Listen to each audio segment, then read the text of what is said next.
வணக்கம் நண்பர்களே. 4/2/2023 ஆஃப்டர்நூன் நடந்த டெட் பேப்பர் 2க்கான மேத்ஸ் ஆன்சர் கீயை பார்க்கலாம். 91வது கேள்வி. கொடுக்கப்பட்ட எண்களில் எவை முழு வர்க்கங்கள் அல்ல? கீழே ஒரு 4 நம்பர் கொடுத்துருக்காங்க. அதில் எது பர்ஃபெக்ட் ஸ்கொயர் கிடையாது அப்படின்னு கேட்டிருக்காங்க.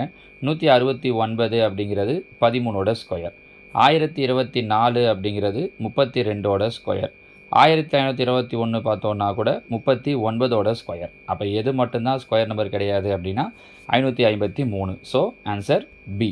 ஓகேவா? 92. 0 டிகிரியின் மிகை நிரப்பு கோணம் என்பது. மிகை நிரப்பு கோணம் சப்ளிமெண்ட்ரி ஆங்கிள் அப்படின்னா என்னென்னு தெரிஞ்சிருக்கணும். மிகை நிரப்பு கோணம் 2 கோணங்களை கூட்டினா 180 டிகிரி வரணும். 0 கூட எதை கூட்டினா 180 வரும்? 180 கூட்டினா தான் வரும். அப்போ 0 டிகிரியினுடைய மிகை நிரப்பு கோணம் 180 டிகிரி. மிகை நிரப்பு கோணம் அப்படின்னா சப்ளிமெண்ட்ரி ஆங்கிள் 2 கூட்டும்போது 180 வரணும். அதுவே காம்ப்ளிமெண்ட்ரி ஆங்கிள் வெறும் நிரப்பு கோணம்னு கொடுப்பாங்க. அப்போ 2 கோணங்களை கூட்டும்போது எவ்வளோ வரணும் அப்படின்னா 90 டிகிரி வரணும். ரெண்டுத்தையுமே தெரிஞ்சு வச்சுக்கோங்க. சரிங்களா? அடுத்ததாக 93.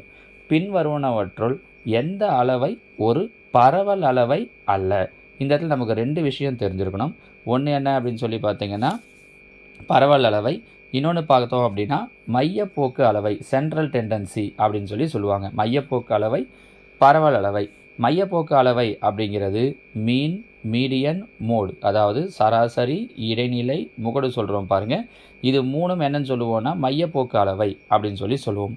பரவல் அளவை அப்படிங்கிறது பார்த்திங்கன்னா ரேஞ்சு, வீச்சு, கால்மான விளக்கம், திட்ட விளக்கம், விளக்க வர்க்க சராசரி, மாறுபாட்டு கெழு. இப்போ நான் சொன்னதெல்லாம் கூட அப்படியே நோட் பண்ணி வச்சுக்கோங்க. ஏன்னா ஒவ்வொரு முறையுமே கண்டிப்பாக இதில் ஏதாவது ஒன்றுலேருந்து கொஸ்டின் கேட்குறாங்க. இது எல்லாத்தையும் என்னன்னு சொல்லுவோம் அப்படின்னா பரவல் அளவைகள் அப்படின்னு சொல்லுவோம். அவங்க கேட்டிருக்கிறது இதில் எது பரவல் அளவை அல்லன்னு கேட்டிருக்காங்க. பாருங்கள், சராசரி விளக்கம், மீன் டீவியேஷனுங்கிறது பரவல் விளக்கம், மாறுபாட்டு கெழுங்கிறதும். ஆனால் இடைநிலைங்கிறது தான் என்ன கிடையாதுன்னா பரவல் அளவை கிடையாது. இப்போ சொன்னோம்ல, இடைநிலை அப்படிங்கிறத என்ன சொல்லுவோம்னா மையப்போக்கு அளவை அப்படின்னு சொல்லுவோம். இதே டேவில் 4 நூன் நடந்த கொஷின் பேப்பர்லேயுமே இதே மாடலில் இந்த மையப்போக்கு அளவை அல்ல அப்படின்னு சொல்லிட்டு வேற ஒரு கொஷின் அவங்க கேட்டிருந்தாங்க. சரிங்களா? ஸோ இடைநிலை அப்படிங்கிறது மையப்போக்கு அளவை. இங்கே அவங்க கேட்டிருக்கிறது அதுதான் கேட்டிருக்காங்க. இது பரவல் அளவை அல்லன்னு கேட்டிருக்காங்க. 4வது ஆன்சரும் பாருங்கள், திட்ட விளக்கம். திட்ட விளக்கமும் பரவல் அளவை தான். சரியா? 94. பின்வருவனவற்றுள் எது தவறு? இது தப்புன்னு கேட்டிருக்காங்க. ஒவ்வொரு ஆப்ஷனாக பார்ப்போமா? முதல் ஆப்ஷன், ஒரு இணைகரத்தின் எதிர்பார்க்கங்கள் சமம். ஆமாம், ஒரு இணைகரம் இப்படி இருக்குது அப்படின்னா அதோட எதிர்பார்க்கங்கள் எப்படி தான் இருக்கும் அப்படின்னா சமமாக தான் இருக்கும். இணைகரத்தின் ஒரு மூலைவிட்டம் அதனை இரு சர்வசம முக்கோணங்களாக பிரிக்கிறது. ஆமாம், இது ஒரு இப்படி மூலைவிட்டம் போகிறோம் வரைகிறோம் அப்படின்னா இந்த 2 முக்கோணமும் எப்படி இருக்கும் அப்படின்னா சர்வசமமாக இருக்கும். அதாவது இந்த பக்க அளவுகள் சமமாக இருக்குது இல்லையா? காமனான சைடும் மூலைவிட்டமாக வந்துடுது. அப்போ அது சர்வசமமாக தான் இருக்கும். ஒரு இணைகரத்தின் எதிர்கோணங்கள் சமம் அல்ல. இதுதான் தப்பு. ஏன்னா இணைகரத்தினுடைய எதிர்கோணங்கள் எப்படி இருக்கும் அப்படின்னா சமமாக இருக்கும். இந்த எதிர்கோணங்கள் சமமாக இருக்கும். அவங்க சமம் அல்லன்னு சொல்லியிருக்காங்க. அப்போ இதான் தவறு. ஆக்சுவலாக இதுதான் நம்மளோட அப்போ ஆன்சர் கரெக்டாக. ஏன்னா எது தவறுன்னு தான் கேட்டிருக்காங்க. அப்போ ஆப்ஷன் சி. 4வது ஆப்ஷன் பார்த்துடலாமே. இணைகரத்தின் மூலைவிட்டங்கள் ஒன்றை ஒன்று இரு சம கூறிடும். ஆமாம், இணைகரத்துடைய மூலைவிட்டங்கள் 1 2 சமபாகங்களாக பிரிக்கும். அதுவும் கரெக்டு தான். சரியா?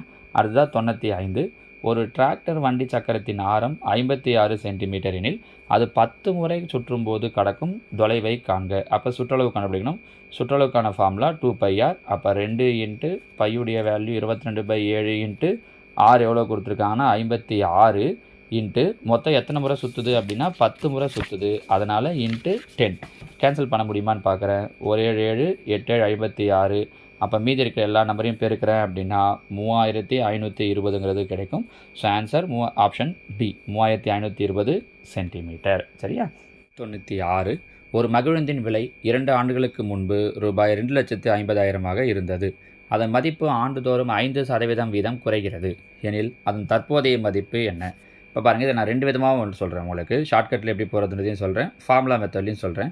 2 வருஷத்துக்கு முன்னாடி விலை எவ்வளோ சொல்லியிருக்காங்க அப்படின்னா 2,50,000 சொல்லியிருக்காங்க. கரெக்டாக? வருஷம் எவ்வளோ குறையுது அப்படின்னா 5% குறையுது. அப்போ 2,50,000ல் 5% என்னன்னு பார்க்கணும். 10% அப்படின்னா 25,000. கரெக்டாக? 5% அப்படின்னா அதில் பாதி. அப்போ 12,500. முதல் வருஷம் 12,500 குறைஞ்சிருக்கும். அப்போ 12,500 மைனஸ் பண்ணோம் அப்படின்னா 2 37,500. கரெக்டாக? திரும்பவும் இதில் 5% குறையுது. இதில் 10% அப்படின்னா 23,750. கரெக்டாக? 5% போது அதில் பாதி 11,875. ஓகேவா? அப்போ இதை மைனஸ் பண்ணுறோம் அப்படின்னா 2 25 625 கிடைக்கும். ஸோ 2,25,625 அப்படிங்கிறது தான் 2 வருஷத்துக்கு அப்புறமா அந்த மகிழுந்தோட விலையாக இருக்கும். இது பாருங்கள், ஆப்ஷன் சி கரெக்டாக. இது வந்து ஷார்ட்டாக போடணும் அப்படின்னா ஃபார்முலா யூஸ் பண்ணி போடணும் அப்படின்னா இதுக்கு என்ன ஃபார்முலா யூஸ் பண்ணலான்னா, வருஷம் என்னவாகுதுன்னா விலை குறையுது. அப்போது கூட்டு வட்டிக்கான அதே ஃபார்முலா தான் பி இன்ட்டு 1 ப்ளஸுக்கு பதில் 1 minus r/100 whole power n. ஏன்னா விலை என்னவாகுது அப்படின்னா குறைகிறதுன்னு சொல்லியிருக்காங்க. அதிகமாகுதுன்னா ப்ளஸ்ஸு, குறைகிறதுனா மைனஸ்.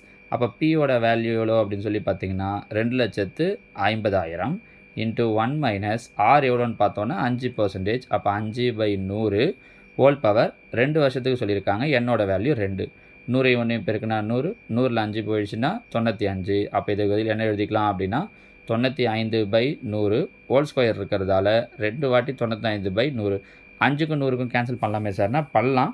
நான் ஏன் அப்படியே எடுத்துக்கிட்டேன் அப்படின்னா 0 0 4 0 இருக்கா, 1 2 3, இந்த 4 0 கேன்சல் ஆகிடும். அப்போ மீதி இருக்கிறது 25 95 95.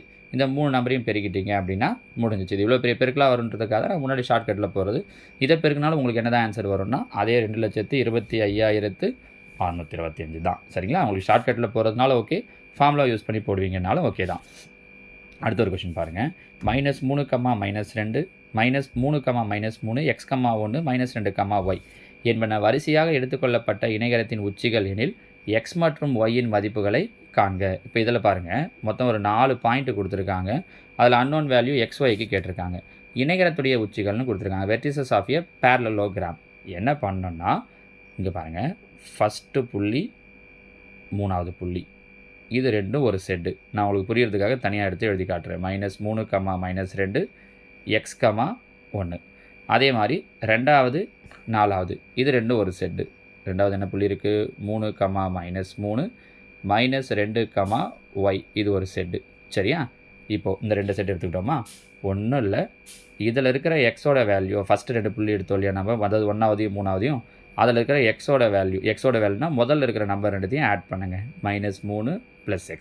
இங்கே முதல் நம்பர் எடுத்தோன்னா இங்கே வரும்போது என்ன பண்ணணும் அப்படின்னா அதே மாதிரி முதல் நம்பர் 3 -2 3 -2. புரியுதா? இது இடத்துல இருக்கக்கூடிய முதல் நம்பர் ப்ளஸ் பண்ணணும். அதே மாதிரி இது இடத்துல இருக்கக்கூடிய முதல் நம்பரை ப்ளஸ் பண்ணணும். இப்போது x = 3ல் 2 போயிடுச்சுன்னா 1, -3 அந்த பக்கம் வந்துச்சுன்னா +3. அப்போ 1 3 4. ஸோ எக்ஸோட வேல்யூ 4. ஒய்யுக்கும் இதே மாதிரி இந்த பக்கம் இருக்கிற 2 நம்பரையும் ப்ளஸ் பண்ணுங்கள்.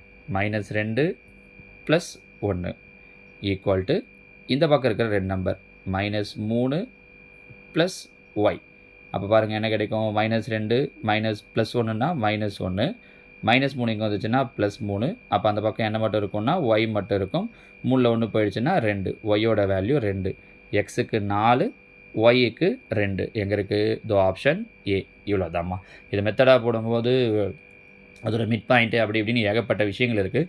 நீங்கள் அதெல்லாம் எதுவுமே வேண்டாம். இப்போ நம்ம சொன்னது மாதிரி இதில் என்ன விஷயம்னா 1/3 இந்த 2 புள்ளி எடுத்துக்கணும், 2/4 இந்த 2 புள்ளி எடுத்துக்கிட்டு எக்ஸெல்லாம் ஒரு பக்கம் ஆட் பண்ணிவிட்டு அதே மாதிரி ஒய்யை பண்ணிங்க, அதாவது 2வது பாயிண்ட்டை பண்ணிங்கன்னா முடிஞ்சிச்சு.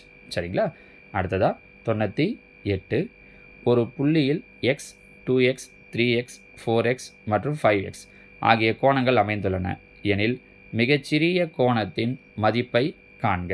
ஓகே, ஒரு புள்ளியில் மொத்தம் 5 கோணம் அமைஞ்சிருக்குன்னு சொல்லியிருக்காங்க. ஒரு புள்ளியை சுற்றி உருவாகக்கூடிய கோணத்துடைய மதிப்பு எத்தனை டிகிரி அப்படின்னா 360 டிகிரி. அப்போ இவங்க கொடுத்துருக்க எல்லாத்தையும் ஆட் பண்ணிங்கன்னா இது ஒரு எக்ஸு, 1 2 3 3 3 6 6 4 10 10 5 15. அப்போ 15 எக்ஸோட வேல்யூ 360. பெருக்கில் இருக்கிற 15 ஈக்குவல்ட்டுக்கு இந்த பக்கம் வந்துடுச்சுன்னா வகுத்தல். 15 15. இங்கே பாருங்கள், 5 30, மீதி 6, 4 60. எக்ஸோட வேல்யூ 24. அவங்க கேட்டிருக்கிறது மிகச்சிறிய மதிப்பு தான். இதில் மிகச்சிறிய மதிப்பு எக்ஸ் தான். அப்போ எக்ஸோட வேல்யூ 24 டிகிரி அப்படிங்கிறது தான் இந்த கேள்விக்குண்டான சரியான விடை. சரிங்களா? அடுத்ததாக 99. ஒரு கப்பல் மணிக்கு 35 km/h வேகத்தில் சென்றால் சேர வேண்டிய இடத்திற்கு 15 நிமிடங்கள் தாமதமாக சென்று சேரும். அவ்வண்டி 60 km வேகத்தில் சென்றால் சேர வேண்டிய இடத்திற்கு 6 நிமிடங்கள் மட்டுமே தாமதமாக சென்று சேரும். அக்கப்பல் கடக்க வேண்டிய தூரத்தை காண்க. ஓகே, இதில் பாருங்கள், என்ன சொல்லியிருக்காங்கன்னா 2 விஷயம். நமக்கு இது ஸ்பீடுக்கான ஃபார்முலா தெரியணும். ஸ்பீடு ஈக்குவல் டு என்ன ஃபார்முலா சொல்லுவோம்னா டிஸ்டன்ஸ் பை டைம். ஆனால் இது மாதிரியான கொஷின்ஸை பொறுத்த வரைக்கும் நமக்கு டைமை தான் எடுத்துக்கணும். அதாவது டி இந்த பக்கம் வச்சுக்கிட்டோம் அப்படின்னா T equal to distance by speed, இதை வச்சு தான் போட போகிறோமே. ஃபஸ்ட்டு பாருங்கள், time T equal to 35 kilometre வேகத்தில் போகுது. எவ்வளோ டிஸ்டன்ஸ்னு தெரியாது, அந்த டிஸ்டன்ஸ் தான் அவங்க கொஷினாக கேட்டிருக்காங்க. கரெக்டாக? அப்போ நம்ம டி தெரியாதுன்றதால டி அப்படியே வச்சுக்கிறேன். டி பை ஸ்பீடு எவ்வளோ அப்படின்னா 35 நிமிஷம். எவ்வளோ நேரம் தாமதமாக போகுதுன்னா 15 நிமிஷம். அது இருக்கட்டும். இது T1 கூட வச்சுக்கோங்க. அடுத்தது T2. இப்போ பாருங்கள், இங்கே எவ்வளோ கிலோமீட்டர் வேகத்தில் போகுதுன்னா 60 கிலோமீட்டரில். டிஸ்டன்ஸ் மாற போகிறது கிடையாது, டி அதே தான். இந்த ஃபஸ்ட்டு ஸ்பீடு சொன்னோம் இல்லையா, அதுபடி போகிறப்ப எவ்வளோ நேரம் தாமதமாக போகுது அப்படின்னு பார்த்தோன்னா அப்போது 15 நிமிஷம் தாமதமாக போகுது. இந்த ரெண்டாவது சொன்னதில் எவ்வளோ நேரம் தாமதமாக போகுது அப்படின்னா 6 நிமிஷம்தான் தாமதமாக போகுது. கரெக்டாக? அப்போ இந்த T1க்கும் T2க்கும் இருக்கக்கூடிய டிஃப்ரென்ஸ் பார்த்தீங்க அப்படின்னா 15 மைனஸ் 6 9 நிமிஷம் வித்தியாசம் இருக்குது. கரெக்டுங்களாமா? அப்போது இங்கே தான் ஸ்பீடாக போகுது 60 கிலோமீட்டர், T1ன்றது 35 கிலோமீட்டர். ஸோ ஸ்பீடு கம்மியாக போகும்போது தான் டைம் அதிகமாகும். அப்போ என்ன பண்ணுறோன்னா இந்த T1லேருந்து T2வை மைனஸ் பண்ணுறோம். இந்த டிஃப்ரென்ஸ் தான் எவ்வளோன்னா 15ல் 6 போயிடுச்சு அப்படின்னா 9ங்கிறது. ஆனால் இங்கே பார்த்தீங்கன்னா ஸ்பீடு சொல்லும்போது கிலோமீட்டர் பெர் ஹவர் சொல்லியிருக்காங்க. இதை சொல்லும்போது என்ன சொல்லியிருக்காங்கன்னா மினிட், நிமிஷத்தில் சொல்லியிருக்காங்க. ரெண்டுமே ஹவராக மாற்றணும் அப்படின்னா இந்த 9 பை என்ன போட்டுக்கலாம் அப்படின்னா 60ன்னு போட்டுக்கலாம். கரெக்டுங்களா? ஏன்னா ஒரு மணி நேரத்துக்கு 60 நிமிஷன்றதால. இப்போ பாருங்கள், இது ரெண்டுத்தையும் மைனஸ் பண்ணுறோம். மைனஸ் பண்ணுறோன்னா ஒன்றும் இல்லை, ஜஸ்ட்டு குறுக்கு பெருக்கல். இந்த 60 கொண்டு வந்து இங்கே பெருக்கணுன்னா 60D மைனஸ் இந்த 35 கொண்டு வந்து இங்கே பெருக்கணுன்னா 35D பை கீழே வரும்போது 35 பெருக்கல் 60 ஈக்குவல்ட்டுக்கு இந்த பக்கம் என்ன இருக்குன்னா 9/60. பாருங்கள், 60 கேன்சல் ஆகிடும். 60ல் 35 போயிடுச்சு அப்படின்னா 25D. கரெக்டுங்களா? அப்போ 25D ஈக்குவல் டு 9. இந்த பெருக்கில் இருக்கிற 35 இங்கே வகுத்தில் இருக்கிற 35 வந்துச்சுன்னா பெருக்கல் 35. அப்போ அப்படின்னா 5 25 7 35. மீதி இருக்கிறது 9 7 63. இங்கே பெருக்கில் இருக்கிற 5 அங்கே வந்துடுச்சுன்னா வகுத்தல்ல 5. 63 5ஆல் வகுத்தோன்னா 12 5 60. மீதி 3 6 5 30. அப்போ தூரம் எவ்வளோ அப்படின்னா 12.6 கிலோமீட்டர், 12.6 கிலோமீட்டர். ஆனால் இங்கே ஆப்ஷனில் பார்த்தீங்க அப்படின்னா அந்த 12.6 கொடுக்கல. அதை தான் தெரியாமல் அவங்க மாற்றி கொடுத்துட்ருப்பாங்கன்னு நினைக்கிறேன், 21.6ன்ட்டு. ஸோ நம்மளோட கரெக்ட் ஆன்சர் 12.6 கிலோமீட்டர். அவங்க ஆப்ஷன் ஆன்சர் கீழே கொடுக்குறப்ப இதுக்கு ஸ்டார் போட்டு கொடுத்துட்டாங்க, அதனால தான் தப்புன்றதால. ஸோ நீங்கள் கரெக்டான ஆன்சரை தெரிஞ்சு வச்சுக்கோங்க. இதில் என்ன விளக்கம் அப்படின்னு சொல்லி பார்த்தீங்கன்னா, முதல்ல 15 நிமிஷம் தாமதமாகுது, அப்புறம் 6 நிமிஷம் தாமதமாகுது. நம்ம இது ரெண்டுத்துக்கு இடையில கூடிய டிஃப்ரென்ஸை எடுத்துக்கிட்டாலே போதும். 15ல் 6 போயிடுச்சுன்னா 9. அது அவர்ஸாக மாற்றணும்னா 9/16. இந்த விஷயம் தெரிஞ்சிருந்ததுன்னா இந்த கொஷினை ஈஸியாக போட்டுடலாம் பாருங்கள். சரியா? அடுத்து 100வது கேள்வி. ஓர் எண்ணின் கணமானது 1331 எனில் அந்த எண்ணின் வர்க்கம் என்ன? பாருங்கள், ஒரு எண்ணோட கணம் 1331. எதனுடைய க்யூப் வந்து 1331னா 11ஓட க்யூப் 1331. அவங்க கேட்டிருக்கிறது அந்த நம்பருடைய வர்க்கம். அப்போ 11ஓட ஸ்கொயர் கேட்டிருக்காங்க. 11 ஸ்கொயர் பண்ணோன்னா 121. சரிங்களா? அடுத்ததாக 101வது கேள்வி. பலகோணத்தின் பக்கம் n = 3 எனில் அதன் உட்கோணங்களின் கூடுதல். இதையும் நிறைய முறை கேட்குறாங்கம்மா. பலகோணத்தின் உட்கோணங்களின் கூடுதல்னு கேட்பாங்க ஜென்ரலாக. பலகோணத்தோட உட்கோணத்தோட கூடுதலுக்கு என்ன ஃபார்முலானா n-2 × 180 டிகிரி. இது ஒரு ஃபார்முலாவே தெரிஞ்சு வச்சுக்கோங்க. இப்போ தான் முக்கோணத்தோட உட்கோணங்களுடைய கூடுதல்னா முக்கோணத்துக்கு மொத்தம் எத்தனை பக்கம்? 3 பக்கம். n-க்கு 3ன்னு போட்டிங்கன்னா போதும். 3 - 2 1. 1 × 180 180 டிகிரி. பாருங்கள், நமக்கு தெரியும். அந்த மாதிரி 4 பக்கங்கள் இருக்கக்கூடிய சதுரம் செவ்வகத்துக்கெலாம் n-க்கு பதில் 4 அந்த மாதிரி போட்டு பார்க்கணும். ஸோ ஜென்ரலான ஃபார்முலா n-2 × 180 டிகிரி. ஓகேவா? அடுத்து 102. ஆரம் 10 சென்டிமீட்டர் உள்ள வட்டத்தின் மையத்திலிருந்து 6 சென்டிமீட்டர் தொலைவில் உள்ள நாணின் நீளம். ஒரு வட்டம் சொல்லியிருக்காங்க. வட்டத்தோட ஆரம் வந்து எவ்வளோ சொல்லிட்டாங்க அப்படின்னா 10 சென்டிமீட்டர். மையத்திலிருந்து 6 சென்டிமீட்டர் தொலைவில் இருக்கக்கூடிய இந்த நானோட நீளம். இப்போ பாருங்கள், இந்த இடத்துல 90 டிகிரி ஆகும். அப்போ அப்படின்னா பிதாகரஸ் தேற்றம் 10 ஸ்கொயர் 100, 6 ஸ்கொயர் 36, 100ல் 36 போயிடுச்சுன்னா 64. 64ன்றது எதோட ஸ்கொயர்னா 8ஓட ஸ்கொயர். அப்போ இந்த நானோட பாதி நீளம் வந்து 8. இங்கே 8னா இந்த பக்கம் 8. அப்போ 8 2 16 சென்டிமீட்டர் அப்படிங்கிறது தான் அந்த நானோட நீளம். Option D. ஓகேவா? அடுத்ததாக 103. காரணிப்படுத்துக. 7x + 3y the whole square minus 2x - 5y the whole square. இப்போ பாருங்கள், இது ஃபுல்லாக நான் ஏன்னு எடுத்துக்கிறேன், இதை ஃபுல்லாக பின்னு எடுத்துக்கிறேன். அப்போ a² - b² ஃபார்முலா தெரியும் இல்லையா? a² - b² ஏ ப்ளஸ் பி இன்ட்டு ஏ மைனஸ் பி ரெண்டுத்தையும் கூட்டணும், அப்புறம் ரெண்டுத்தையும் கழிக்கணும். இது ரெண்டுத்தையும் கூட்டுறோன்னா 7x ஒரு 2x கூட்டணும் அப்படின்னா 9x. ஒய் அதே மாதிரி 3y மைனஸ் 5y கூட்டுறோம் அப்படின்னா 3 5 போயிடுச்சுன்னா மைனஸ் 2y. அப்போ 9x மைனஸ் 2y இன்ட்டு கூட்டிட்டோம். இப்போ கழிக்கணும். 7xல் 2x போயிடுச்சு அப்படின்னா 5x. 3yல மைனஸ் 5y. அப்போ மைனஸ் 5yன்னும் போது கழிக்கும் போது மைனஸ் என்னவாயிடும், ப்ளஸ் ஆகிடும். அப்போ 3 5 கூட்டணும் அப்படின்னா 8y. So 9x minus 2y into 5x plus 8y எங்கே இருக்குது? தோ ஆப்ஷன் சி. நீங்கள் முதல்ல இருக்கிற அந்த a ப்ளஸ் பி கண்டுபிடிச்சா கூட இந்த ஆன்சர் வச்சு கண்டுபிடிச்சிட முடியும் பாருங்கள். ஓகேங்களா? அடுத்ததாக 104. 8 1/16 என்ற பின்னத்தை பெற 9 1/4 என்ற பின்னத்திலிருந்து எந்த பின்னத்தை கழிக்க வேண்டும்? அவங்க கேட்டிருக்க கொஷின் புரியுதா? 9 1/4லிருந்து எதை கழித்தோம் அப்படின்னா 8 1/16 கிடைக்கும்னு கேட்குறாங்க. இங்கே பாருங்கள், 9 நாங்கள் 30 கலப்பு பின்னமாக இருந்துச்சுன்னா ஃபஸ்ட்டு தகா பின்னமாக மாற்றிக்கணும். 9 நாங்கள் 36 1 37/4. இந்த மைனஸ் எக்ஸ் இங்கே கொண்டு வந்துடுறேன், இந்த நம்பரை இங்கே கொண்டு வரேன். அப்போ 8 × 16 16 8 128 ஒரு 1 129. இந்த பக்கம் வரும்போது மைனஸ் 129/16. இந்த மைனஸ் எக்ஸ் இங்கே வந்துச்சுன்னா ப்ளஸ் எக்ஸ். 4 16 எல்சிஎம் எடுத்தோன்னா என்ன கிடைக்கும்? 16. நன்னாங் 16 37 4ஆல் பெருக்கணும் அப்படின்னா 148 மைனஸ் இங்கே ஆல்ரெடி 16 தான் இருக்குன்றதால மைனஸ் 129. 148ல் 129 போயிடுச்சுன்னா 16 பையில் என்ன இருக்குன்னா 16. So answer 19/16. ஃபஸ்ட் ஆப்ஷனை போட்டக்கூடாது, அங்கே மைனஸ் இருக்குது பாருங்கள். சரியா? 19/16 இதோ இருக்குது பாருங்கள், ஆப்ஷன் சி. ஓகேவா? அடுத்ததாக 105. a equal to -2 b equal to 6 எனில் a plus B whole power a plus B அப்புறம் ரெண்டுத்தையும் கூட்டுறோம். 6 - 2 6ல் 2 போயிடுச்சுன்னா 4 பவர் ஏவோட வேல்யூ -2. பவரில் மைனஸ் இருக்குன்னா உள்ளே இருக்கிற நம்பர் என்னவாயிடும்னா தலைகீழ் ஆகிடும். அப்போ 1/4 அந்த மைனஸ் போயிடும். சரியா? அப்போ 1 ஸ்கொயர் பண்ணால் 1, 4 ஸ்கொயர் பண்ணேன்னா 16. So answer 1/16 option C. அடுத்தது 106. 21 முட்டைகளின் அடக்க விலையானது 28 முட்டைகளின் விற்பனை விலைக்கு சமம் எனில் லாபம் அல்லது நஷ்ட சதவீதம் என்ன? இப்போ இதில் பாருங்கள், 21 முட்டைகளின் அடக்க விலை 21 முட்டையை வாங்கியிருக்கேன், விற்கிறப்ப 28 முட்டையாக விற்றுருக்கேன், அது ரெண்டும் தான் சமம். அப்போ வாங்கினதை விட நிறைய விற்றுருக்கேன் அப்படின்னா கண்டிப்பாக எனக்கு என்னது தான் அப்படின்னா நஷ்டம்தான். நிறைய விலைக்கு விற்கலை, என்கிட்ட இருக்கிற பொருளை விட நிறைய பொருளை வாங்கி வந்து விற்றுட்டேன் அப்படின்ற மாதிரியான அர்த்தமாகுது, இல்லாத பொருள் எல்லாம். அப்போ கண்டிப்பாக ஆன்சர் என்ன வரும் அப்படின்னா நஷ்டம் தான் வரும். இதை வச்சாலும் 2 ஆன்சரில் எது வராதுன்னு சொல்லிடலாம். சரிங்களா? ஓகே. அடுத்தது இதில் எத்தனை பொருளை விற்றுருக்கோமோ அதை கீழே எழுதணும். எத்தனை பொருளை விற்றுருக்கோம்? 28 பொருள். அதுக்கப்புறம் டிஃபரன்ஸை மேலே எழுதணும். அதாவது 28 - 21. 28ல் 21 போயிடுச்சுன்னா 7. சதவீதத்தில் கேட்டிருக்காங்க அப்படிங்கிறதால சதவீதனாலே இன்ட்டு போட்டு 100%. சரியா? அப்போ இங்கே பாருங்கள், 1 7 4 7 28, 1 நாள் 4 25 நாள் 100. அப்போ எத்தனை சதவீதம் நஷ்டம் அப்படின்னா 25% நஷ்டம். எங்கே இருக்குது? Option C. So no sorry D, option D.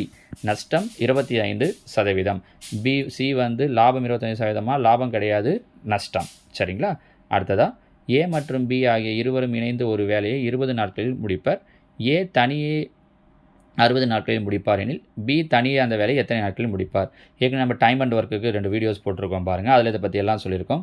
தனியாக கேட்குறாங்க அப்படின்னா மைனஸ் பண்ணணும். கீழே என்ன பண்ணணும்னா அந்த கொடுத்த 2 நம்பரையும் பெருக்கணும். 20 60 அந்த ரெண்டுத்தையும் பெருக்கிறோம். 20 பெருக்கல் 60, மேலே அது ரெண்டுத்தையும் மைனஸ் பண்ணுறோம். 60ல் 20 போயிடுச்சுன்னா 40. கேன்சல் பண்ணால் 0 0 கேன்சல் ஆகிடும். 2 4 3 2 6 1 2 2 20.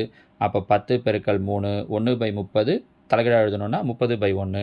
ஸோ எத்தனை நாளில் முடிப்பாங்க அப்படின்னா 30 நாட்களில் முடிப்பாங்க. Option B. சரியா? அடுத்ததாக 108.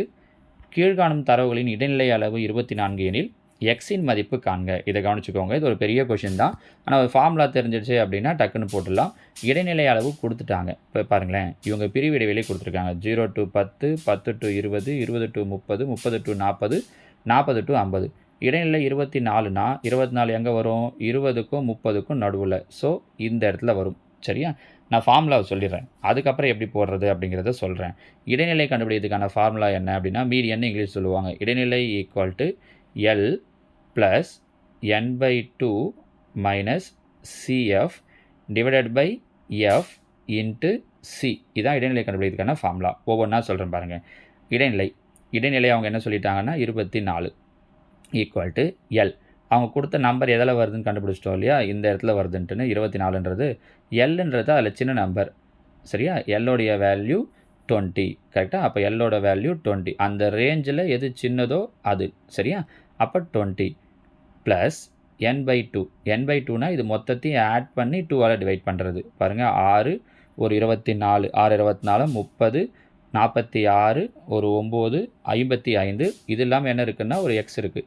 55 + எக்ஸ் பை 2 மைனஸ் சிஎஃப்ன்றது இப்போ எடுத்துருக்கோம் இல்லையா, இந்த மீடியன் கிளாஸ்ன்னு சொல்லுவாங்க. இதுக்கு முன்னாடி இருக்கிற ரெண்டு நம்பரையும் ஆட் பண்ணணும். 6 ஒரு 24 கூட்டினா 30 பை எஃப்ங்கிறது இந்த எடுத்துருக்க மீடியன் கிளாஸில் இருக்கக்கூடிய வேல்யூ, அப்போது எக்ஸு இன்ட்டு சிங்கிறது கிளாஸ் இன்டர்வல். ஒவ்வொரு கேப்லையுமே பார்த்தீங்கன்னா 0 to 10, 10 to 20ன்னு 10 கேப் இருக்கு இல்லையா, அந்த 10 புரியுதா. இது அப்ளை பண்ணியாச்சு. இப்போ சிம்ப்ளை பண்ணால் பாருங்கள், இந்த +20 ஈக்குவல் டு இந்த பக்கம் வந்துச்சுன்னா -20. அப்போது 24ல் 20 போயிடுச்சுன்னா 4, இந்த வேலை முடிஞ்சிச்சா. பெருக்கில் இருக்கிற 10 ஈக்குவல்ட்டுக்கு அந்த பக்கம் வந்துச்சுன்னா வகுத்தல் 10. அப்போ அப்படின்னா 4/10. இந்த வகுத்தில் இருக்கிற எக்ஸ் இங்கே வந்தால் பெருக்கல், அப்போ 4x. நான் சொல்கிறது புரியுதா. முதல்ல இந்த 20 எடுத்துகிட்டு வந்தேன், பெருக்கல் இருந்த எக்ஸையும் அங்கே எடுத்துகிட்டு 10ஐயும் அங்கே எடுத்துகிட்டு வந்தேன், வகுத்தில் இருந்த எக்ஸையும் அங்கே எடுத்துகிட்டு வந்துட்டேன். அப்போ ஈக்குவல் டு இங்கே என்ன இருக்கும்னா இந்த நம்பர் மட்டும்தான் இருக்கும். இதுலேயும் கூட பாருங்கள், 2 × 30 60. 55 - 60னா -5. இது இல்லாமல் என்ன இருக்குன்னா எக்ஸ் இருக்குது. அப்போ x - 5 இங்கே அடிக்கலாம் பாருங்கள். 2 4 I2 10. இங்கே பாருங்கள் x - 5 பையில் ஒரு 2 இருக்குது பாருங்கள், அந்த 2 விட்டுட்டுருக்கோம் 2. அப்போ இந்த 5 இந்த பக்கம் கொண்டு வரோம், இந்த 2 இந்த பக்கம் கொண்டு வரோம். அப்போ இந்த பக்கம் வந்துச்சுன்னா 2 4xன்னு ஆகிடும். இது 4x, இந்த 5 இங்கே வந்துடுச்சுன்னா 5x - 25 ப்ளஸ் 4x இங்கே வந்தால் -4x. அப்போ 5xல் 4x போயிடுச்சுன்னா 1x, -25 இங்கே வந்துச்சுன்னா +25. அப்போ x ஈக்குவல் டு என்ன கிடைக்கும் அப்படின்னா 25. எங்கே இருக்குது? ஆப்ஷன் டி சரியா. அடுத்து 109. ஒரு வட்டத்தில் தவறான கூற்றினை எழுதுக. வட்டத்தில் இவங்க சொல்லியிருக்க ஸ்டேட்மெண்ட்டில் எது தப்புன்னு கேட்குறாங்க. ஒரு வட்டத்தின் ஆரங்கள் அனைத்தும் சம நீளமுடையவை, கரெக்டு தான். வட்டத்தின் ஒவ்வொரு விட்டமும் நானாகும், ஆமாம் அதுவும் சரிதான். ஒன்றும் இல்லை அப்படி இருக்குது. ஆரம்ங்கிறது எந்த பக்கம் ஆரம் வரைஞ்சிங்களோ அது சம நீளமாக தான் இருக்கும், அதான் ஃபஸ்ட்டு ஸ்டேட்மெண்ட். ஒவ்வொரு விட்டமும் நான்னா மையம் வழியாக போகிறது தான் விட்டம், கரெக்டாக. நான் அப்படிங்கிறது நீங்கள் 2 புள்ளியை ஜாயின் பண்ணல நான் தான். விட்டமும் கண்டிப்பாக 2 புள்ளியை ஜாயின் பண்ணுன்றதால அந்த ஸ்டேட்மெண்ட்டும் கரெக்டு. 3வது, இரு விட்டங்கள் ஒரே முனைப்புள்ளிகளை பெற்றிருக்க முடியாது. அப்படி ஒரே முனைப்புள்ளிகளை பெற்றிருக்க முடியாதுன்னு சொல்லியிருக்காங்க. ஆமாம் தான். இப்போ இப்படி ஒரு வட்டம் வரைகிறோம் அப்படின்னா இது ஒரு விட்டம்னா ரெண்டுத்தோட முனைப்புள்ளிகளும் வேறவாக தான் இருக்கும். அடுத்தது, வட்டத்தின் ஒவ்வொரு நானும் ஒரு விட்டமாகும். இதுதான் தப்பு. நான் அப்படின்னா 2 புள்ளி இணைச்சா போதும், ஆனால் விட்டம்னா மையப்புள்ளி வழியாக போகணும். அப்போ நானுங்கிறது என்னவாகாதுன்னா விட்டமாகாது. விட்டம்ங்கிறது நானாகும், ஆனால் நானுங்கிறது விட்டமாகாது. ஸோ 4th ஆப்ஷன் தான் தவறானது. அவங்க அதை தான் கேட்டிருக்காங்க. ஸோ இந்த கேள்விக்கு உண்டான விடை ஆப்ஷன் டி.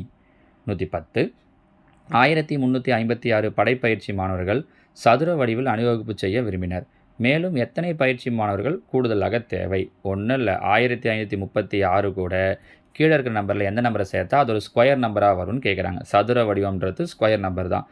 ஒரு ஆப்ஷனாக பார்க்கலாம். 64 ஆட் பண்ணிங்கன்னா என்ன கிடைக்குது? 1600. ஃபஸ்ட் ஆப்ஷனே கிடச்சிச்சு பாருங்கள். 1600 ஒரு ஸ்கொயர் நம்பர். அப்போ எத்தனை பேர் தேவை அப்படின்னா இன்னும் 64 பேர் தேவை. ஒருவேளை இதில் வரலன்னா நம்ம அடுத்தடுத்த ஆப்ஷனை போட்டு பார்த்துருக்கலாம். சரிங்களா. 111 பாருங்கள். 7.5 சென்டிமீட்டர் ஆரமுள்ள ஒரு ஸ்பின்னரானது 6 சம அளவுள்ள வட்டக்கோண பகுதிகளாக பிரிக்கப்பட்டுள்ளது எனில் ஒவ்வொரு வட்டக்கோண பகுதியின் பரப்பளவு என்ன? இப்போ பார்த்தீங்கன்னா வட்டத்தினுடைய பரப்பளவுக்கான ஃபார்முலா πr².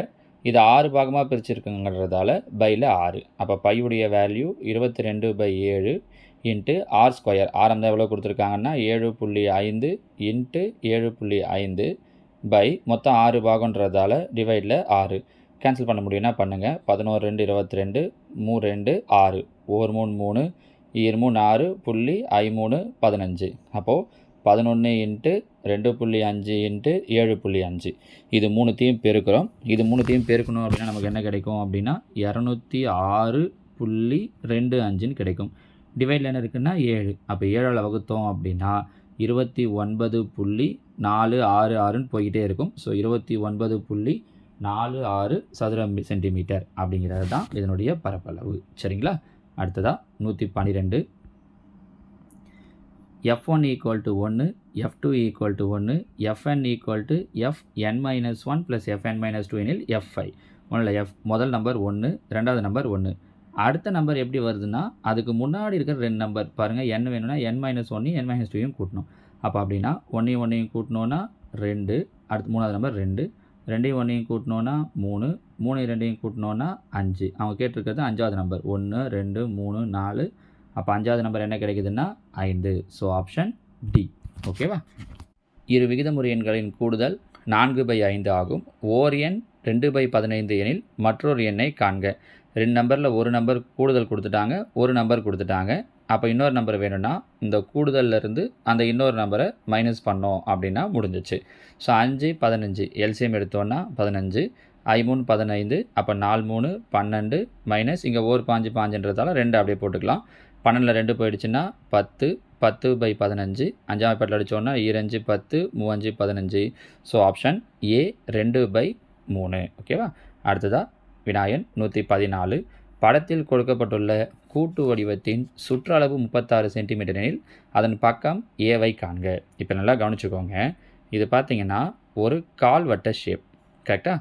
கால்வட்டத்தில் இந்த வில் இருக்குது, இந்த ஒரு ஆரம். ஏன்னா சுற்றளவுன்னு வரும்போது சுற்றி இருக்கக்கூடிய இந்த அளவு மட்டும்தான் வரும், உள்ளே இருக்கிற இது வராது. நம்ம உள்ளே இருக்கிற அளவும் வரது மாதிரி இருந்தால் கால்வட்டத்தின் சுற்றளவுன்னு சொல்லிடலாம். இது கால்வட்டத்தின் சுற்றளவு கிடையாது நேரடியாக. இந்த ஆர்க்கு இப்போது ஒரு வட்டம்னா மொத்த ஆர்க்கு 2πr. கால்வட்டத்தில் இந்த வில்லு மட்டும் வருது அப்படின்னா /4 ப்ளஸ் இது கூட என்ன சேருது அப்படின்னா இதோ பாருங்கள், இந்த ஆரம் 1 சேர்ந்துருக்கு. கரெக்டாக? இதே மாதிரி எத்தனை இருக்குன்னா 1 2 3 4 இருக்குது. அதனால் இன்ட்டு 4. இதெல்லாம் தான் சுற்றளவு. இதைத்தான் அவங்க எவ்வளோ சொல்லியிருக்காங்கன்னா 36ன்னு சொல்லியிருக்காங்க. இந்த லாஜிக் புரியுதான்னு பாருங்கள். இது புரிஞ்சிச்சுன்னா மீதி ஈஸி. பெருக்கில் இருக்கிற 4 இந்த பக்கம் வந்தால் வகுத்தல் 4. அப்போ ஒரு நாள் 4 9 நாங்க 36.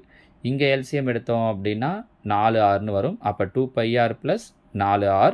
அப்போ 2 பையோட வேல்யூ 22/7 இன்ட்டு ஆர் ப்ளஸ் இங்கே எல்சிஎம் எடுக்கிறப்ப 4r. இந்த வகுத்தில் இருக்கிற இப்போ மொத்தமாக டிவைடட் பை 4ன்னு வரும் இல்லையா, அந்த 4ஐயும் இந்த பக்கம் எடுத்துகிட்டு வந்துட்டோன்னா ஈக்குவல் டு 9 நாங்க 36. இப்போ அடுத்தது இல்லை, நீங்கள் அந்த 4 இங்கே வச்சு கூட கேன்சல் பண்ணிக்கலாம், எல்லாம் ஒரு ஐடியா தான். இப்போ இந்த 7 எல்சிஎம் எடுத்தோன்னா இங்கே 7 22 2 பேருக்குன்னா 44r ப்ளஸ் 7 எல்சிஎம் எடுத்தோன்னா 4 7 28r ஈக்குவல் டு 36. இந்த வகுத்தில் இருக்கிற 7 இந்த பக்கம் கொண்டு வந்துட்டேன் அப்படின்னா பெருக்கல் 7 44 ஒரு 28 கூட்டினோம் அப்படின்னா 40 60 72 6ன்னு கிடைக்கும். பாருங்கள், 72க்கு 36 கிடைக்கலாம். ஒரு 36 36 ஈர் 36 72. அப்போ இங்கே பெருக்கல் இருக்கிற 2 ஈக்குவல்ட்டுக்கு அந்த பக்கம் எடுத்துகிட்டு போயிட்டேன்னா பையில் 2. அப்போ 7/2. ஒன்று 7/2ன்னு கொடுத்துருக்கலாம், இல்லை 7 2ஆல் அடித்தோன்னா 3.5 இதோ கொடுத்துருக்காங்க பாருங்கள். Option A 3.5 centimetre. கொஞ்சம் டிஃப்ரெண்ட்டான கொஷின். சரியா? அடுத்ததாக 115. முதல் 9 இயல் எண்களின் பரவற்படி, அதாவது முதல் n நம்பருடைய ஸ்டாண்டர்ட் டிவியேஷன் திட்ட விலக்கம் கேட்டாங்கன்னா ஃபார்முலா √n² - 1/12ன்னு கிடைக்கும். திட்ட விலக்கத்துக்கான ஃபார்முலா தான் புக்கில் கொடுத்துருப்பாங்க. இங்கே கேட்டிருக்கிறது பரவற்படி. பரவற்படினா வேரியன்ஸ்னால் ஒன்றும் இல்லை, அதோட ஸ்கொயர் எடுக்கணும். அப்படின்னா இந்த ரூட் போயிடும். ஸோ n² ரூட் வராது. n² - 1/12. என்னங்கிறது அவங்க சொல்லியிருக்கக்கூடிய நம்பர். மொத்தம் 9 நம்பர். 9 ஸ்கொயர் பண்ணால் 81 - 1 அப்படின்னா 80/12. 4ஆம் வாய்ப்பாட்டில் அடிக்கலாம் பாருங்கள். 3 நாங்க 12, 20 நாங்க 100, 20 நாங்க 80. அப்போ ஆன்சர் 20/3. சரியா? ரொம்ப ஈஸியான கொஷின் தான். அடுத்ததான் 116. 2 பொதுமைய வட்டங்களின் ஆரங்கள் 12 சென்டிமீட்டர் மற்றும் 13 சென்டிமீட்டர். ஒரு வட்டத்தின் நாணானது மற்றொரு வட்டத்திற்கு தொடுகோடாக அமைந்தால் அவ்வட்டத்தின் நாணின் நீளம் என்ன? ஒன்றுமே இல்லை, பொதுமைய வட்டங்கள் கோசென்ட்ரிக் சர்க்கிள்ஸ்னால் ஒரு வட்டத்துக்குள்ளாடி இன்னொரு வட்டம் இது வந்து சேமாக இருக்கும், மையம் வந்து சேமாக இருக்கும். இதில் இந்த வட்டத்தோட நான் இப்படி வரைகிறேன்னா அது இதுக்கு தொடுகோடாக இருக்குதுன்னு சொல்லியிருக்காங்க. அப்படி இருந்தால் இந்த நானோட நீளம் என்ன அப்படிங்கிறது தான் அவரோட கொஷின். இப்போ இதில் பாருங்கள், சின்ன வட்டத்துக்கு ஆரம் 12. ஸோ இந்த சின்ன வட்டத்துடைய ஆரம் எத்தனை சென்டிமீட்டர் சொல்லியிருக்காங்கன்னா 12 சென்டிமீட்டர். பெரிய வட்டத்துடைய ஆரம் எவ்வளோ சொல்லியிருக்காங்க அப்படின்னா 13 சென்டிமீட்டர்னு கொடுத்துருக்காங்க. இந்த பெரிய வட்டம் இங்கேருந்து இது வரைக்கும்னு வச்சுக்கோங்களேன். இது 13, இது 12. கரெக்டாக? இது 13, இது 12. இந்த இடத்துல 90 டிகிரி வரும். அப்போ பாருங்கள், பிதாகரஸ் தேற்றம். 13 ஸ்கொயர் பண்ணோன்னா 169, 12 ஸ்கொயர் பண்ணோன்னா 144, மைனஸ் பண்ணோன்னா 25, 25ங்கிறது எதோட ஸ்கொயர்னா 5ஓட ஸ்கொயர். அப்போ இந்த பாதி எவ்வளோ சென்டிமீட்டர் வந்துடும்னா 5. ஏற்கனவே நான் வச்சு ஒரு கொஷின் பார்த்தோம் பாருங்கள். இந்த பாதி என்ன இருக்கோ அதே தான் இந்த பாதி இருக்கும். அப்போ இது ஒரு 5. அப்போ 5 கூட்டினோன்னா 10 சென்டிமீட்டர் தான் அந்த நானோட நீளமாக இருக்கும். ஓகேவா? அடுத்ததான் 117. Find the area. கீழே கொடுக்கப்பட்டுள்ள கூட்டு உருவத்தின் பரப்பு மற்றும் சுற்றளவு காண்க. ரெண்டுமே கேட்டிருக்காங்க. நம்ம முதல்ல பரப்பளவு கண்டுபிடிப்போம். அதை வச்சு அடுத்ததாக சுற்றளவுக்கு ஆப்ஷன்லேருந்து பண்ண முடியுதான்னு பார்க்கலாம். இப்போ பாருங்கள், பரப்பளவு பொறுத்த வரைக்கும் பிரச்சனை இல்லை. இது ஒரு கால்வட்டம், இது ஒரு கால்வட்டம். ரெண்டுத்தோட ஆரமும் 7 தான்றதால அப்போ 2 கால்வட்டத்தை நம்ம அரைவட்டமாக எடுத்துக்கலாம். அரைவட்டத்தினுடைய பரப்பளவுக்கான ஃபார்முலா πr²/2. அப்போ பையுடைய வேல்யூ 22/7 இன்ட்டு ஆரம் 7 தான் கொடுத்துருக்காங்க. 7 × 7/2. 7 7 கேன்சல் ஆகிடும். ஓர் 2 11 2. அப்போ இந்த 2 கால்வட்டத்துக்கான ஏரியா எவ்வளோ வருதுன்னா 77. நடுவில் இருக்கிறது ஒரு செவ்வகம். நீளம் 7, அகலம் 5. செவ்வகத்தினுடைய பரப்பளவுக்கான ஃபார்முலா L × B. அப்போ 7 × 5, 7 5 35. ரெண்டுத்தையும் சேர்த்தோம் அப்படின்னா 112. பரப்பளவு 112ன்னு கிடைக்குது இல்லையா? பார்ப்போம். ஆப்ஷனில் எங்கேயாவது ஒரு 112 இருந்துச்சுன்னா அதோட முடிச்சிடலாம். இல்லாட்டி கண்டிப்பாக சுற்றளவு கண்டுபிடிக்கணும். இங்கே பாருங்கள், அதே மாதிரி தான். ஆப்ஷன் சி பார்த்தீங்கன்னா 112ன்னு இருக்குது. சுற்றளவு 46ன்னு கண்டுபிடிக்கணும். இப்போ நம்ம முன்னாடி ஒரு கொஸ்டினுக்கு சுற்றளவு கண்டுபிடிச்சோம்ல, அந்த லாஜிக்கை வச்சு இதுக்கு ட்ரை பண்ணுங்கள், பார்க்கலாம். சரிங்களா? ஓகே. அடுத்ததாக 118. 97,336 கனமூலம் என்ன? இதுக்கு பாருங்களேன், இதுக்கு நம்ம போட்டோன்னா ரொம்ப டைம் எடுக்கும். ஆப்ஷன் வந்து எப்படி சொல்கிறதுன்னு பார்க்கலாம். கடைசி நம்பர் 6ன்னு முடிஞ்சிருக்கு. அப்போது 6க்கு க்யூப் எடுத்தால் தான் 6ன்னு முடியும். ஸோ ஆன்சர்லேயும் 6 தான் முடிஞ்சிருக்கணும். ஆனால் பார்த்தீங்கன்னா எல்லாத்தையுமே அவங்க எப்படி தான் முடிச்சிருக்காங்கன்னா 6ன்னு வச்சு தான் முடிச்சிருக்காங்க. பரவாயில்ல, அவங்க சொல்லியிருக்கிற நம்பர் 97,336 இல்லையா? இப்போ இதில் பாருங்கள், 36 ஒரு பேச்சுக்கு 40 க்யூப் பண்ணுறோன்னு வச்சுக்கோங்க. 40 க்யூப் பண்ணோன்னா நன்னாங்க 16 64. 64,000 சம்திங் வரும். 36னா அப்போ அந்த 64,000 விட கம்மியாக தான் வரும். இவங்க கொடுத்துருக்கிறது 97,000. இது ஆன்சர் கிடையாது. 36க்கே வராதுன்னா 26க்கும் வராது. 56 யோசிச்சிங்கன்னா 50 க்யூப் பண்ணாலே 5 க்யூப் 125. அதுக்கு மேலே ஒரு 3 டிஜிட். கரெக்டாக? அப்போ இதை விடவே சொல்லியிருக்கிற நம்பரை விட அதிகமாக வரும். அப்போ 56 வராது. எது தான் ஆன்சராக இருக்கும்னா 46 தான் ஆன்சராக இருக்கும். இப்படி சூஸ் பண்ணுறது தான் உங்களுக்கு ஈஸியாக இருக்கும் பாருங்கள். ஓகேவா? 119. a - b = 3, ab = 5 எனில் a³ - b³ ஃபார்முலா தெரிஞ்சால் போதுமா? a³ - b³ = a - b whole cube plus 3ab into a - bங்கிறது தான் ஃபார்முலா. அப்போ a - b whole cube, a - b 3, 3 cube, 3 க்யூப்னா 27 ப்ளஸ் 3 இன்ட்டு ஏபிக்கு 5, a - bக்கு 3, 3 5 5 5 45. அப்போ 27 + 45 72 தான் இந்த கேள்விக்கு உண்டான சரியான விடை. Option D. 120. ஒரு பரவலுக்கு 3 முகடுகள் உள்ளது எனில் அது டவுட்டே வேண்டாம், மும்முகட்டு பரவல். ஒரு மோடு இருந்துச்சுன்னா யூனிமோட், ஒற்றை முகட்டு பரவல். 2 இருந்தால் பை மோடு, இரட்டை முகட்டு பரவல். 3 இருந்துச்சுன்னா மும்முகட்டு பரவல், ட்ரை மாடல். சரிங்களா? ஓகேவா? இவ்வளோ 3 விட அதிகமாக இருக்குன்னா பன்முகட்டு பரவல். ஓகேங்களா? ஓகேம்மா, இதோட இந்த வினாத்தாளுக்கான விடைகள் முடியுது. இதே மாதிரி மீதி கேட்டிருக்கக்கூடிய நாட்களுக்கான விடைத்தாள்களை நம்ம அடுத்தடுத்த வீடியோவில் பார்க்கலாம். ஓகேவா? தேங்க்யூ.